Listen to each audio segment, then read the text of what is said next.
Hi, ഇന്ന് കോഴിക്കോടുള്ള KSRTC സ്റ്റാൻഡിനടുത്തുള്ള പരാഗമള്ളക്കാണ് ഇന്ന് യാത്ര പോണത്. വൈഫിന് കല്യാണമുണ്ട്, അപ്പം അതിൻ്റെ ഡ്രസ്സും കാര്യങ്ങളും എടുക്കാൻ ഇതാ പരാഗമള്ളൊക്കെ പോണ. ബോസന്നെ അടിക്കുന്നതിനെ കൊണ്ട് പിന്നെ മെറ്റീരിയൽസ് എടുത്തിട്ടാണ് നമ്മൾ സ്റ്റിച്ചിങ് ചെയ്യാറ്. ഇപ്പോൾ ഏകദേശം ഒരു കളറൊക്കെ ഏകദേശം ആൾക്ക് സെറ്റായി ഓക്കെ ആയിട്ടുണ്ട്. അപ്പോൾ എനിക്കിഷ്ടപ്പെട്ടു ആ കളറ്. പിന്നെ ഞാൻ പറഞ്ഞു അത് ഏതായാലും എടുത്തോ, കുഴപ്പമൊന്നുമില്ല. അത്യാവശ്യം എംബ്രോയിഡും വർക്കും കാര്യങ്ങളും സ്റ്റിച്ചിങ്ങൊക്കെ ഉള്ളതാണ്, കുഴപ്പമൊന്നുമില്ല. അപ്പോൾ അത് അവിടെ നിന്ന് ബില്ല് ആക്കി പരാഗമാളിനോട് താറ്റിയും പറഞ്ഞ് നമ്മൾ നേരെ കോഴിക്കോട് മിഠായി തെരുവിൽ നമ്മളെ കോഴിക്കോട്ടുകാരുടെ സ്വന്തം ഷാജിഖാനെ കാണാൻ വേണ്ടിയിട്ടാണ് നമ്മൾ പോകുന്നത്. മിഠായി തെരുവിൽ അദ്ദേഹത്തിന് 2 ഷോപ്പുണ്ട് കേട്ടോ. അവിടെ 2 ഹോൾസെയിലാണ്, റീറ്റെയിലൊന്നല്ല. ഒന്ന് ജാസും ഓയസിൻ്റെ ഉള്ളിൽ, രണ്ടാമത്തേത് 4B.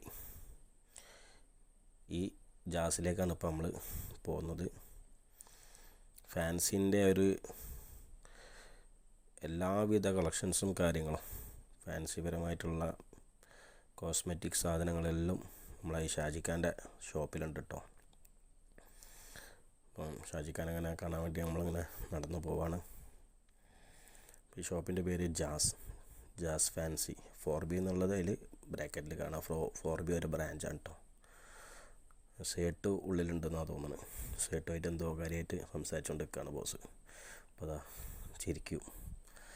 അതായത് അദ്ദേഹത്തിൻ്റെ ക്യാരക്ടർ എന്താ വെച്ച് കഴിഞ്ഞാൽ ഞാര് വന്നാലും ആ പുഞ്ചിരിയോടുകൂടിയാണ് അദ്ദേഹം എന്ത് ചെയ്യുക, ആളുകളെ പെരുമാറുക. പിന്നെ പ്രത്യേകത ഉണ്ട്, പോയി കഴിഞ്ഞാൽ അദ്ദേഹത്തിൻ്റെ ചായ, ഫുഡോ ഭക്ഷണം എന്താ വെച്ചാൽ നമുക്ക് കഴിക്കാം. ഇതാണ് ഷാജിഖാൻ്റെ ഫാൻസിൻ്റെ ഷോപ്പ്. ഹോൾസെയിലാണ് കേട്ടോ, റീറ്റെയിൽ കച്ചവടമല്ല. ഇത് അദ്ദേഹത്തിൻ്റെ സ്റ്റാഫും സ്നേഹിതനെല്ലാം കൂടിയൊക്കെയാണ് ബാബുസ്. അപ്പം നല്ല നല്ല കളക്ഷൻസ് കാര്യങ്ങൾ ഒരുവിധം അത് ഇവിടെ കയറി കഴിഞ്ഞാൽ എടുക്കാൻ കഴിയാത്ത സാധനങ്ങളുണ്ട്. അത്രക്കും കളക്ഷൻസും കാര്യങ്ങളൊക്കെ ഉണ്ട് അവിടെ ഉള്ളത്.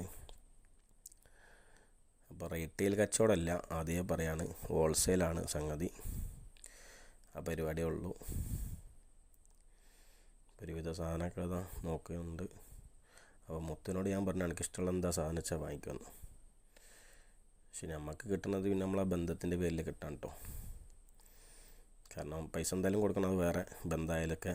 അപ്പോൾ ഏകദേശം ബോസ് എന്ത് ചെയ്ത് 3-4 വള ഐറ്റംസും കാര്യങ്ങളും, പിന്നെന്താ 2 ക്രീം, പിന്നെ 2 ലിപ്സ്റ്റിക്ക് സാധനങ്ങളൊക്കെ ബോസ് ഏതായാലും എടുത്തിട്ടുണ്ട്.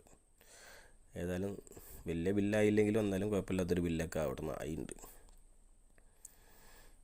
ആ സാധനങ്ങൾ തന്നെ കാണിച്ചു തരാണ്, എടുത്ത സാധനങ്ങൾ എന്തൊക്കെയാണെന്ന് ചോദിച്ചപ്പോൾ. അതും കഴിഞ്ഞ് നമ്മൾ നേരെ എന്ത് ചെയ്ത് ഷാജിഖാനോട് വിടിയും പറഞ്ഞ് സലാം പറഞ്ഞ് നമ്മൾ നേരെ അതാ കോഴിക്കോട് കൊട്ടയിലുള്ള നമ്മളെ മന്തി ഹൗസിലേക്ക് കയറി. വിശന്ന് സൈഡായി നിൽക്കുന്ന സമയത്താണ് സംഗതി കയറുന്നത്. പക്ഷെ കുറേ സമയം കഴിഞ്ഞിട്ടാണ് ഭക്ഷണം നമുക്ക് അവിടെ നിർത്തി. സാധാ അവിടുത്തെ നോർമൽ മന്തിയാണ് നമ്മൾ വാങ്ങിയത്. ഒരു രക്ഷയില്ല കേട്ടോ അവിടുത്തെ മന്തി. കാരണം അത്രക്കും ടേസ്റ്റുള്ള റൈസ്, മന്തി കാര്യങ്ങളൊക്കെയാണ്. ആ മന്തിയും കഴിച്ച് അവിടുന്ന് ഒരു ദഹിപ്പിക്കാൻ വേണ്ടി ഒരു മൗണ്ടൻ ഡ്യൂ അടിച്ച് നേരെ നമ്മൾ നാട്ടിലേക്ക് യാത്രയായി. ഓക്കെ, അപ്പോൾ എല്ലാവരോടും വീഡിയോ ഇഷ്ടപ്പെട്ടെങ്കിൽ ലൈക്ക് ചെയ്യുക, സബ്സ്ക്രൈബ് ചെയ്യുക. ഓക്കെ.